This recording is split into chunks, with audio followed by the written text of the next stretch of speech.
Oh, you and I have had conversations offline where neuroscience is the one area that I geek out in. That's like my one nerd out space because I was a big jock growing up, so I didn't nerd out in school too much. But the brain fascinates me.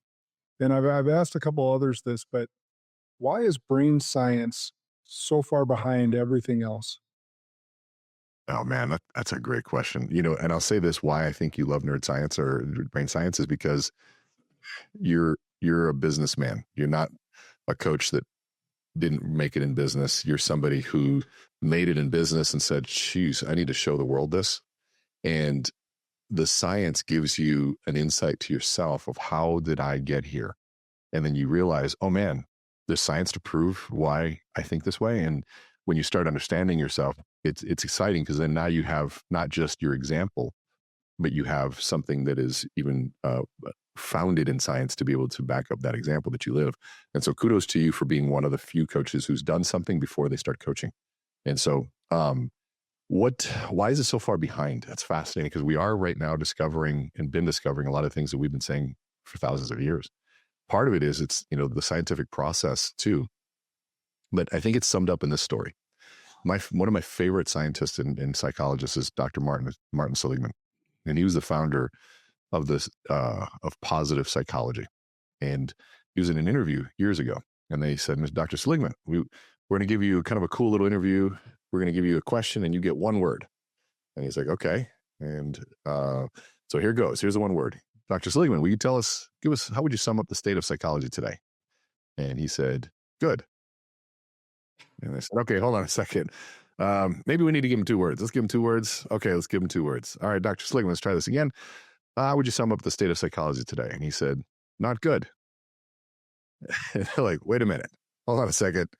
All right, 3 words. Let's try this again one more time. Dr. Seligman, please tell us what is your sum up of the current state of psychology today? And he said, not good enough.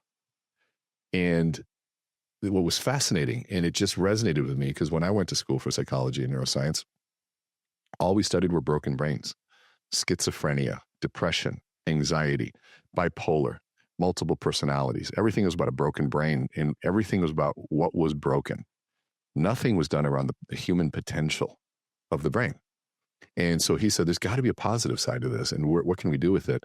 And that wasn't that long ago, maybe 25, 30 years ago, that we started making that shift towards looking at human potentiality around neuroscience versus just what was broken.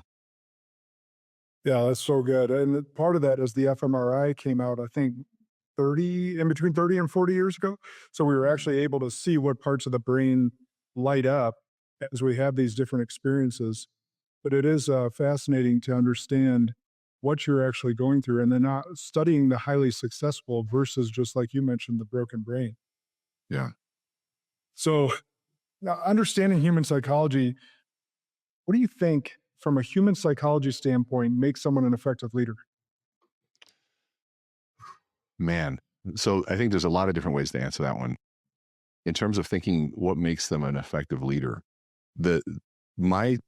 I've had the ability and the fortunate opportunity to work with some of the world's largest organizations, from American Express to Cargill to Coca-Cola, Kimberly-Clark. I can go on 400 different companies. And often I get a chance to see what their leadership training is. And the first chapter, the first lesson, almost all of them, was self-awareness. And when you look at something that, like, what does self-awareness have to do with leadership? I thought leadership was about leading others.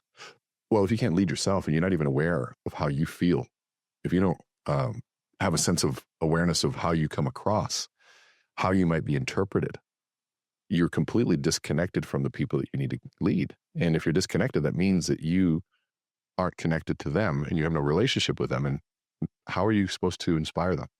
And so that to me was the most important piece, was understanding self-awareness, which then leads you into what a cornerstone of emotional intelligence is, which would be 3 aspects. 1, self-awareness. How am I feeling? What's going on with me? If I'm upset and I don't know it, and if I'm going through a bad day and I just go out and I don't realize how I'm impacting others, there's the second piece, empathy. And so how is the way that I'm behaving impacting others? How's my audience doing? What are the stresses are they under? So now I understand myself, I understand my audience, but then the third part is the critical piece, to have the discipline to adjust my approach to meet them where they're at. to have the discipline to take a walk if I'm upset before I respond, to not do the email, to get up and walk into the office. And that requires all three of those skill sets to come together.